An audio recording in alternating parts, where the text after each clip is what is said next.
Hi there, and back to a new video.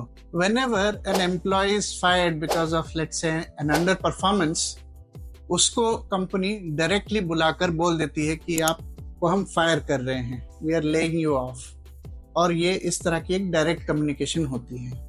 But of late corporate world में एक नया term चल रहा है, इट्स कॉल्ड क्वाइट फायरिंग। क्या आपने इस टर्म के बारे में सुना है? Do you know what this term means, what are the implications? इस वीडियो में इस टर्म को डाइसेक्ट करेंगे। We will talk about quiet firing in this video.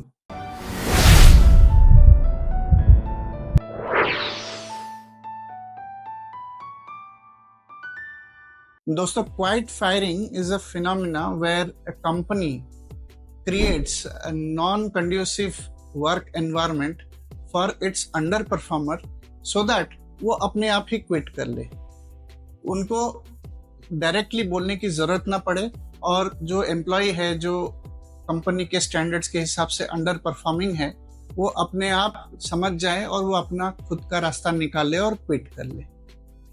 कैसे किया जाता है? कैसे इस तरह का सिचुएशन क्रिएट किया जाता है? By creating a style environment जो कि डायरेक्ट नहीं है, लेकिन at the same time it is not very conducive for the person. For example, उसकी प्रमोशंस रुक देते हैं, they don't promote him time and again, उसको हाइक नहीं देते, या उसकी अप्राइजल सही तरह से नहीं हो पाती है तो उसको हाइक सही तरह से मिलता नहीं है, ही आइदर बिलो एवरेज हाइक मिलता है या हाइक मिलता ही नहीं। They can also increase his workload, या उसको ज्यादा काम करने के लिए दे देते हैं। Sometimes they also set unrealistic targets जो कि अचीवेबल नहीं होता है। कोऑपरेशन करने के लिए मना कर देते हैं कोवर्कर्स को, तो कोवर्कर्स भी कोऑपरेट नहीं करते, जिससे कि उनका जो काम है वो नहीं हो पाता। So he is not able to, the person is not able to deliver, क्योंकि वो इस तरह का एनवायरनमेंट बन जाता है। और सबसे इम्पोर्टेंट एक और पॉइंट है कि एक तरह से वो इस एम्प्लॉय को आइसोलेट कर देते हैं, बिल्कुल उनको मीटिंग्स में इन्वाइट नहीं करते, या जानबूझ के उनको ऐसे टाइम पे मीटिंग्स रखते हैं when he can not join. For example, if is working in different time zones, let's say one is in India, तो वो ऐसे टाइम पे कॉल्स रखेंगे जो कि आप ज्वाइन नहीं कर पाओगे। तो that's how they create this isolation process. There is various other ways of doing isolation. For example, कोई मेन इनिशिएटिव है, उसमें कोई रोल नहीं देते, कोई पार्टिसिपेशन नहीं करते, उनकी फीडबैक लिसन नहीं करते, उनको फीडबैक नहीं देते, सारी तरह से एक तरह से उनको एलिनेट कर देते हैं, उनको आइसोलेट कर देते हैं, सो दैट वो जो हैं उनको वो सिग्नल्स मिल जाए कि भाई मैं इस कंपनी में I am not wanted any more and I should look for quitting the company and moving some other place. तो क्या ये एक तरह से क्वाइट फायरिंग जो है, ये एक non controversial, non confrontational style है फायरिंग करने की? कंपनीज ये इसलिए करती हैं क्योंकि उनको हल्के से धीरे से फायर कर देनी है, ज्यादा शोर नहीं मचाना है, पेपर्स वगैरह में नहीं आना है। This is why many companies also resort to quiet firing. But the question is, क्या ये सही है? अब क्वेश्चन ये है कि सही है कि नहीं, ये डिपेंड करता है कि किस तरह का आउटलुक कंपनी रखती है। But by and large, if I were to sum up, it is not a good practice, it is something that can have a negative bearing on the company's image in the long run। और जो employees हैं, जो खुद victim हैं इस चीज के, वो तो खैर they will be distressed, but people around the person may also find it very concerning, very alarming, they might find it very distressful as well कि इस तरह का एक environment जो है कंपनी ने क्रिएट किया हुआ है। It promotes mistrust and it also promotes that ill feeling among the workers।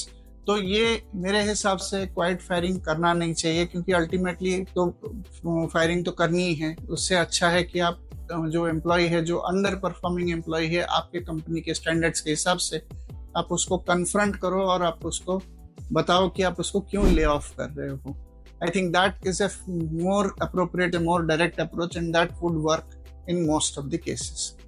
Now let's see what is in it for the employees. अगर जो एम्प्लॉय जो है, जो इस तरह का एक सिचुएशन फेस कर रहा है, जो who is facing this kind of quite firing kind of a scenario, he would know because the symptoms I talked about, right? For example, promotions push off करना, हम अप्राइजल्स टाइम से नहीं करना या बैड अप्राइजल्स देना, हाइक नहीं देना, आइसोलेशन करना, सो एंड सो फोर्थ, अगर इस तरह की उनको सिग्नल्स मिल रही है तो उनको ये समझ में आ जाता है कि he is not wanted in the company and he should be looking out. So इससे दो चीजें हो सकती हैं। जो एम्प्लॉय है वो हो सकता है कि ये ट्राई करे कि मैं अपना रिलेशनशिप कैसे अपने मैनेजर्स के साथ इंप्रूव करूं, कैसे अपने बॉसेस के साथ इंप्रूव करूं, कैसे मैं अपनी वर्क प्रोडक्टिविटी बढ़ाऊं, कैसे मैं अच्छा कर लूं। तो ये एक इसका पॉजिटिव एस्पेक्ट भी हो सकता है। एट द सेम टाइम ये भी एक एस्पेक्ट है कि because he knows that he is not being laid off immediately, he buys himself some time, तो उसको भी थोड़ा टाइम मिल जाता है बाहर मार्केट में अपना वर्थ ढूंढने का, एक दूसरा अपॉर्चुनिटी ढूंढने का। तो मेरे हिसाब से ये थोड़े विन विन है from an employee perspective. But by and large अगर इस तरह के सिचुएशन में आप अपने आप को पाते हो तो it is better to quit, क्योंकि ये धीरे धीरे it starts taking a toll on your health, it starts taking a toll on your mental state as well.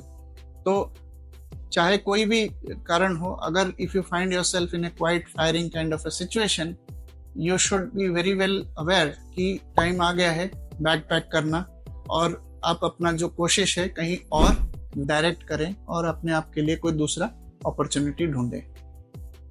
तो दोस्तों ये इस वीडियो में मैंने डिस्कस करी एक बहुत इंपॉर्टेंट ट्रेंड जो आज के डेट में चल रहा है, called quiet firing in the corporate world. तो I hope you like the video today, and if you like this and you like to see more such content, like, subscribe and share this video with people who may find it useful. Thank you so much for watching. Until the next video.